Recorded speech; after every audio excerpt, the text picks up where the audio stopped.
पांढरकवडा. करंजी road येथील निशांत चव्हाण यांचे तिहेरी यश. क्रीडा कोट्यातून 3 शासकीय पदावर निवड. परिसरात आनंदाचे वातावरण.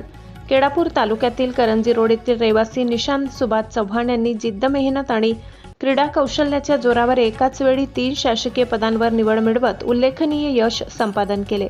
त्यांच्या यशामुळे संपूर्ण परिसरात अभिमानाची भावना व्यक्त होत आहे.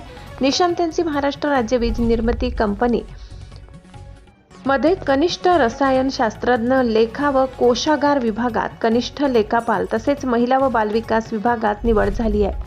त्यांनी सरळ सेवा परीक्षेत क्रीडा कोट्यातून हे यश मिळविले आहे. क्रीडा क्षेत्रात निशांत यांनी विशेष प्रावीण्य सिद्ध केले आहे. ते 4 वेळा आंतर महाविद्यालयीन स्पर्धांचे विजेते ठरले असून अमरावती येथे झालेल्या स्पर्धांमध्ये त्यांनी उल्लेखनीय कामगिरी केली आहे. मुंबई येथे झालेल्या अंडर-20 स्पर्धेत त्यांनी रौप्य पदक पटकावले, तर छत्तीसगडमधील रायपूर येथे झालेल्या वेस्ट झोन राष्ट्रीय स्पर्धेतही त्यांनी रौप्य पदक मिळविले आहे. महाराष्ट्र राज्य आंतरविद्यापीठ स्पर्धेतही त्यांनी यश संपादन केले असून शॉटपुट या प्रकारात त्यांचे विशेष प्रावीण्य आहे. शैक्षणिक क्षेत्रातही त्यांनी आपली छाप पाडली आहे.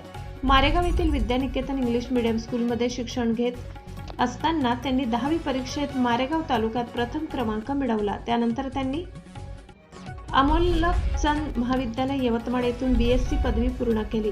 निशांत यांचे कुटुंबही यशाच्या वाटेवर आहे. त्यांचे लहान भाऊ प्रशांत सुभाष चव्हाण यांनी शालेय स्तरावर 5 सुवर्ण पदके जिंकली असून त्यांची नागपूर सिटी पोलीस व महिला बालविकास विभागात निवड झाली आहे. या यशामागे त्यांचे वडील सुभाष चव्हाण व आई ज्योती चव्हाण यांचे मार्गदर्शन लाभले आहे.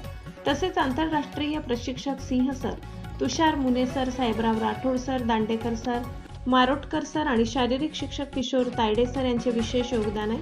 निशांत यांच्या या यशामुळे करंजी रोड परिसरात आनंदाचे वातावरण निर्माण झाले असून ग्रामस्थांकडून त्यांच्यावर शुभेच्छांचा वर्षाव होत आहे. त्यांच्या यशामुळे इतर युवकांनाही प्रेरणा मिळत आहे.